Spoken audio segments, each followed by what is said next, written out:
Good morning. Well, today I was supposed to be making a drive all the way up to Sunderland to pick up all the bodywork, but that didn't happen. Unfortunately, I got the story that laminator has a death in the family and unfortunately hasn't been able to finish the rear clam. There's no point going up there and not picking it all up. So I was forced to cancel that. I had to rent a big van because obviously it's a big bulky item even though it doesn't weigh very much.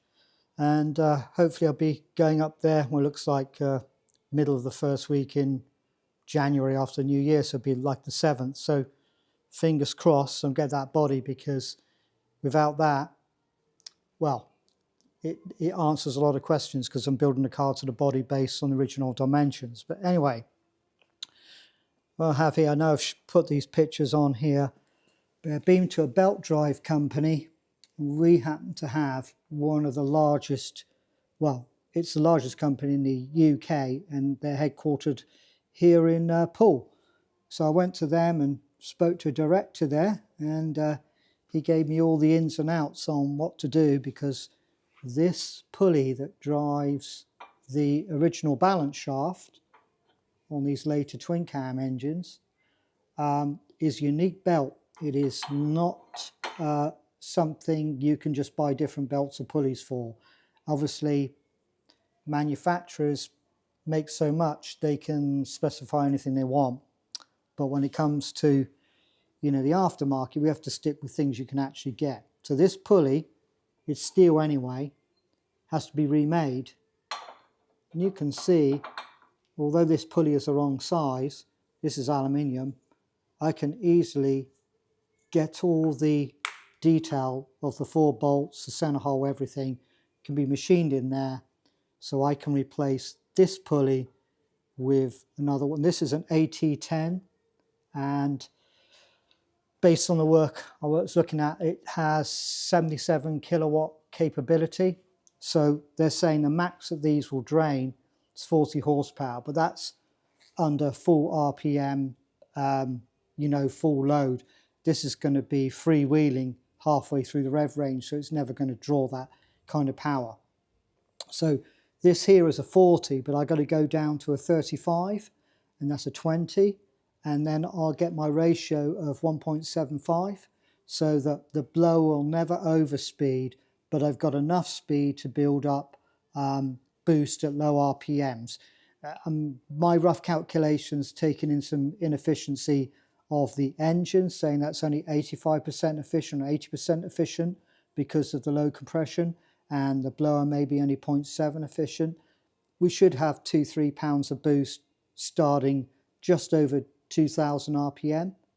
So that's going to be enough to get this thing going, you know, like the original off boost.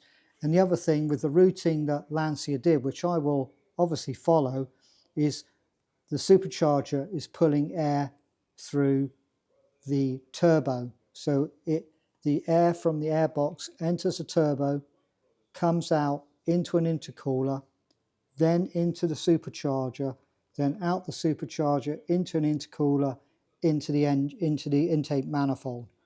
So each part is being intercooled. Of course, I'll have a bypass that links the turbo direct to the, or essentially bypass the supercharger from the turbo outlet to the intake manifold. So when the boost, I mean, I'll be able to set it at any parameter I want, but let's just say I choose 4 or 5 psi, this becomes disabled.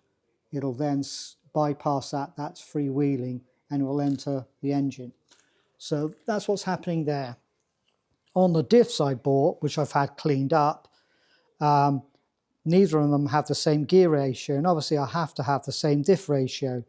So it doesn't really matter what I choose, because I haven't ordered a gearbox, and with the drop-down gears, they can, you know, with the drop-down gears, they can get the overall ratio to what I want. But I do need the diffs to be the same. And of course, because I chose to be cheap here and buy these used Sierra diffs, which are getting harder to find, Ford doesn't offer the gears anymore. So this obviously might be something that'll have to change later on. SGS does make differentials, There's obviously some, extract do as well, but then we're really upping the cost of this build. So, and I don't want to go iron. I want to go aluminium. So the housings, anything to save weight. So what I come up with is I've just put an offer on eBay on a 7-inch. These are 7.5s, but I put an offer in on 7-inch diff because that's still a very strong diff, and I have to run it upside down to be on the front wheels. But between the two of buying another 7.5 diff, another a new 7-inch diff, or new to me 7-inch diff, between the two I'll have 392:1 gear ratios, and then I can take those gear packs out of the ones I'm getting and then build them into the best cases. So I'll have a 7-inch front, 7.5-inch rear, that's Sierra, Sapphire, Cosworth 4x4 or XR4 Ti or whatever it's called type diffs. I've been sorting out a lot of stuff. Hopefully have more. This is a cutting jig I'm going to make. I mean, I have this lovely tube notcher which you can set it up at loads of angles, but in building the ladder frame, which is the key part, I call it a ladder obviously because it looks like a ladder, but that's the first bit that has to be built. I need those cross braces that form the ladder to be bang on because I don't want to have any deviation on the tubes. So to get that, I'll cut the first notch with this fish mouth, as I call it, at 90 degrees, and then this plate will be set up. It's going to have a nylon roller, well, not a roller, but a nylon tube, and then the tube will fit in here. I'll have 2 guides there and a clamp, and then I can set this up in the mill, and I can use my mill to quickly fish mouth the other end, and they'll all be the same width. So you can visualize that. Then I can put my hole saw in here. I got one of these arbors I made years ago, solid arbor. So arbor go in there, and then obviously I have to center up the cutting head in the middle of the T-slot. I'm going to have dowels underneath which locate in the T-slot, and then this thing doesn't have a quill, so I'll have to wind the table up, but it's not a problem. And then I can get the 4 initial cross braces all cut the same. Of course, this car is not gone yet. Just mocking up the door bar here. These are always a problem when you get really cute angles.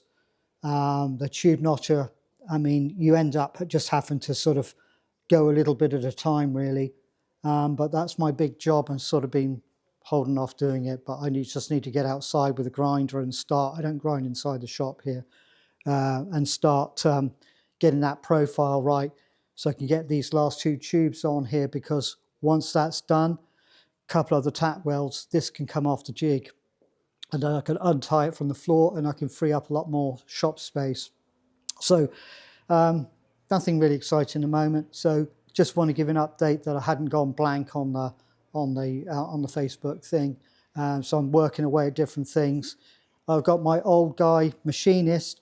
He's making up the spaces for me. They have a dowel in there. My lathe's not very good. There's no point. He charges me so little. I give every machining I can to this old man who's in his 90s, but he got a brand new lathe in his shed at home. So I have him make up everything. So I got studs to go in the plate. Once their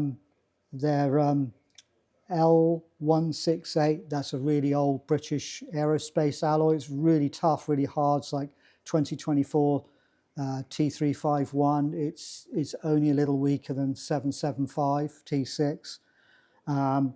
These spacers have been made, and then with nuts on there, that will be fully fixed, and then I can work on this drive. You've noticed I've taken the water pump out. I'm going to use a Craig electronic water pump, so that will be remote. So what I'll have is I'll have a motor plate come through here so I can get the lean angle over, and that will enable me to put a belt tensioner on. The dry sump oil pump's going to go underneath, but until that's done, I cannot manage the room for the belt system for the oil pump. So it's this first, and then the pulley for the dry sump pump. So that's it for now.